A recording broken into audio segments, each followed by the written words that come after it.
ko? Eh, totoo naman eh. Tignan mo nga yung tiyan niya, alaki.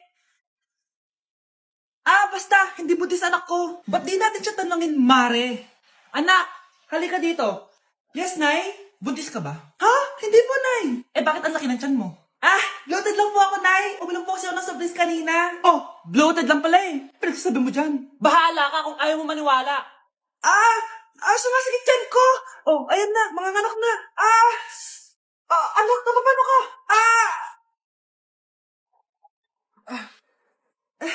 Baho. Sakit. Parang iba na to, Nay. Anak, pabiga ka. Anak, higa ka lang malalim, ha? Ire. Sige pa.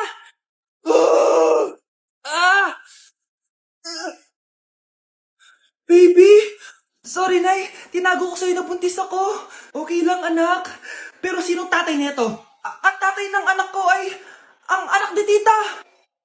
Oh, anak mo pala may gawa nito? Asa na yun? Oh, ikaw, magbigay ka na sustento para sa anak nyo. Sige po, magbibigay po ako ng 5. 5,000? 5 pesos? Wala na po kasi yung pera eh.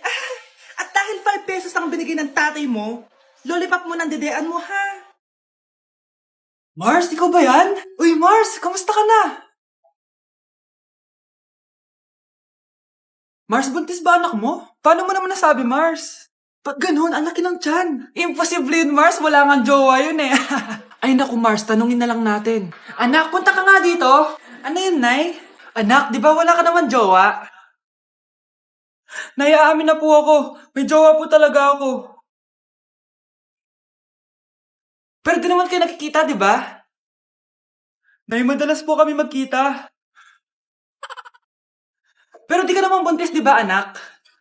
Nay, may aaminin ako sa'yo. Isang buwan na akong... Naku, ayan na ba sinasabi ko sa'yo, Mars? Anak, ba't ngayon mo lang sinabi sa'kin?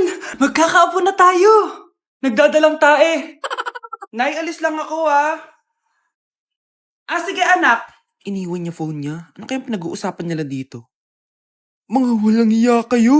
Humanda kayo sa'kin. A few moments later. Bakit niyo po kami pinatawag, Nay? Kung hindi ko makikita yung phone ni Kyle, hindi ko malalaman pinagsasabi niyo sa akin. Lagot tayo, ate. Kung san-san mo kasi nilalagay phone mo, Kyle. Nakalimutan ko eh. Mag-umpisa tayo sa'yo, Kyle. Anay, puro na lang itlog at hotdog niluluto ni nanay. Mas masarap pa magluto yung kapitbahay natin. Sige, next time, ipagluluto kita na sinigang na hotdog. O ikaw, Brianna.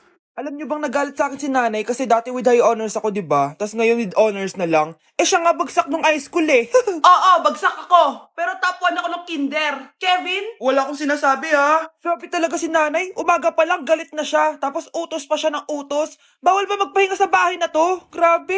Wow, wala ka palang sinasabi ha. At ikaw, Scarlett? Yes, Nay? Mga be, alam niyo bang galit na galit sa akin si nanay dahil daw nag-boyfriend ako na maaga? Siya nga maagang nabuntis eh. Di naman ako naggalit sa kanya. May problema ka ba sa maagang nabuntis? Wala akong problema, Nay. Idol nga kita eh. Ha? Anong idol? Buntis din ako. Hindi ka na magkakajowa. Bakit naman po, Nay? Tumingin ka nga sa salamin. Ang pangit mo. Grabe naman po kayo, Nay. Hindi naman lahat ng tao bumabasa sa itsura. Okay. Tingnan ko na lang kung may magkakagusto sa'yo. A few moments later. Umamin na kaya ako sa crush ko. Tawagan ko nga. Hello, gusto ko lang sabihin na gusto kita. Ay, sorry, may girlfriend na ako eh. Tsaka nakakadiri yung mukha mo, di kita magugustuhan. Hanap ka na lang ng kasing pangit mo. Sana naging maganda na lang ako. Tomorrow. Ang ganda ko na. Mag-post na ako ng picture. Sino to? Hello? Ang ganda mo na. Wala na kami ng girlfriend ko. Pwede ba tayo magkita? Seryoso ka ba? Maglaway ka. Hi, Nay! Di ba sabi niyo di po ako magkakajowa? May jowa na ako ngayon. Mayaman at pogi. Sorry anak sa mga sinabi ko sa'yo. Babe, halika. Hello po, tita. Nice to meet you. Christian? Nay? Magkakilala kayo, Nay? Anak, siya yung nawawala mo kapatid. Kapatid kita? Oo.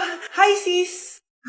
Anak, kailan mo ako papakilala sa girlfriend mo? Nay, wag po kayo magagalit. Girlfriend ko po kasi yung anak ng kapitbahay natin. Yung mayaman na kapitbahay natin. Opo, Nay. I like your taste, ha? Nasaan na siya? Nandito po siya, Nay. Papakilala na kita. Babe, halika. Hello. Ikaw pala yung girlfriend ng anak ko. Anong pangalan mo? Ako si Kendall, ang pinakamayaman at pinakamaganda dito sa barangay nyo. I like your confidence. By the way, kumain ka na ba, Iha? Hindi pa. May masarap ba kayong pagkain dito? Oo naman, masarap ako magluto. Tara, kain na tayo. Ito, kain na tayo. Sarap. Yuck! Disgusting! Ang pangit na lasa! Lasang... Grabe ka naman! Nagsisisi akong pumunta pa ako dito! Babe, magpapaliwanag ako please! Ang papangit nyo! Tita! Bastos ka ha! Ikaw na nga binibigyan ng pagkain! Nag-iinarte ka pa! Tita po! Sorry na po, tita! Nay! Lumayas ka dito! Bakit nawawala ang laman ng class funds, ha? Sinong kumuha na ito? Ma'am, kilala ko po kung sino yung kumuha. Samantha, sino kumuha? Sino pa ba, ma'am? This is Scarlett. Ha? Wala akong kinukuha. Scarlett, ikaw pala yung kumuha ng class funds? Sumama ka sa principal. Ngayon na. Apaka-hype talaga nitong si Samantha. Bye, Scarlett. Dami nito Mukhang makakabili na ako ng bagong phone. Ha! Nahuli din kita! Ikaw pala yung kumukuha ng mga class funds natin? Oo, ako yung kumukuha. Bakit? May problema ba? Ang problema ko, ikaw. Ako pa sinisisi mo na kumukuha ng class funds, ikaw naman talaga? Isusumbong kita kay ma'am. Wala ka namang ebidensya. Ikaw ang isusumbong ko dahil naniniwala naman sa akin si ma'am. Umanda ka sa akin, Samantha. Wow, may bagong phone si Samantha. Sana all. Bigay ito ng parents ko, guys. Class! Sino naman kumuha sa class funds? Si Scarlett po yung kumuha, ma'am. Pagsabihan nyo nga yan. Ako na naman? Nagpapatawa ka ata, Samantha. Talaga ba, Samantha? Kitang-kita ko na kumuha ka dito. At narinig ko, nabalak mo na naman si Scarlett. Ma'am, di po ako yun. Gagawin mo pa ako sinungaling? Diyan ka naman magaling, di ba, Samantha? Sa pagsisinungaling? Sumama ka sa akin sa principal at ipapatawag ko yung magulang mo. Buti nga sa'yo, Samantha. Deserve mo yan. Nag-uumpisa pa lang ako. Grabe na talaga panahon ngayon. Bakit po, Nay? Tingnan mo itong nakita ko. Bata, puro cellphone, namatay. Fake news lang yan, Nay. Basta, huwag ka man na mag-cellphone. Akin na yan. Sige po, Nay. A few moments later. Anak, grabe talaga. Bata, patay, dahil sa food poisoning. Anak, huwag ka muna kumain. Akin na yan. Sige po, Nay. Gutom na ako. May soft drinks na lang ako. Yung dati nating kapitbahay, anak. Namatay dahil sa soft drinks. Huwag kang iinom yan. Sige po, Nay. Magtutubig na lang ako. Anak! Anak! Tignan mo to. Bata, uminom na nakakalasang tubig. Namatay. Huwag kang iinom yan. Sige po, Nay. Matutulog na lang ako. Anak! Bakit po, Nay? Anak, ang dami na babangungot ngayon. Huwag kang matutulog, ha? A few moments later. Nay, nanghihina na po ako. Yan na nga ba yung sinasabi ko Tingnan mo to nakita ko. Bata, nakalanghap ng nakakamatay na amoy. Patay! Anak, huwag ka munang huminga. Anak, huwag ka munang tumingin. Anak, huwag ka munang lumabas. Anak, huwag ka munang mabuhay. Mahal, gusto ko kapag nagkaanak tayo yung spoiled. Ang cute nun. Mami, bilan mo ako ng bagong phone, yung iPhone 14 Pro Max. Bakit anak? Di ba kakabili ko lang ng phone sa'yo? Full storage na kasi ako, Mami. Tapos yung mga friends ko may mga bago na ring phone, so I need to keep up. Wala pa akong pera ngayon, anak. Anong sabi mo? Bibilan mo ako? Ito na, bibilan na kita. Wow, this is so nice. Mami, ang ganda nitong bag na to. Tara, shopping tayo. Kakabili ko pa lang sa'yo ng bag, di ba? Ganda kaya nun. Ang gusto ko, Gucci. Ang binili mo, Gucci. Ang mahal naman ang gusto mo, anak. Nagreklamo ka? Anak-anak ka dyan? Tara, shopping na tayo. Saan ako kukuha ng pera pambili nun? Anak, kain ka na. Pinagluto kita ng paborito mo. Ew, Mami, ano to? Tinola yan, anak. Di ba paborito mo yan? Tinola? Kadire! Gusto ko yung steak from Golf Gang. Steak? Huwag ka lang mag-inarte, anak. Kainin mo na lang yan. Ayaw ko. Mamatay na lang ako sa gutom. Bakit ba ganyan ka? Di ba gusto mo ng anak na spoiled? Eto na. Ayoko na pala. Halika dito. Ibabalik na kita sa tiyan ko. Nay, mag-face-to-face class na daw kami bukas. Ay, buti naman. Nabawasan yung mga tamad dito sa bahay. Kaso, Nay, buntis ako. Malapit na akong mga anak. Ha? Ano ba naman yan, anak? Buntis ka pala, di ko alam. Anong gagawin ko, Nay? Kaka-cellphone mo yan eh. O sige, kakusapin ko teacher mo. A few moments later. Pasok po kayo. Ma'am, makikiusap po sana kami. Nay, manahim ka dyan. Tungkol po saan? May tumor po kasi sa tiyan yung anak ko, ma'am. Hindi po siya makakapasok sa school. Ganun ba? O sige, i-accept ko na lang siya. Salamat po, ma'am. Tara na, anak. Ang sakit na tiyan ko. Anong nangyayari? Wala po to, ma'am. Nay, manganganak na ata ako. Ba't ngayon pa?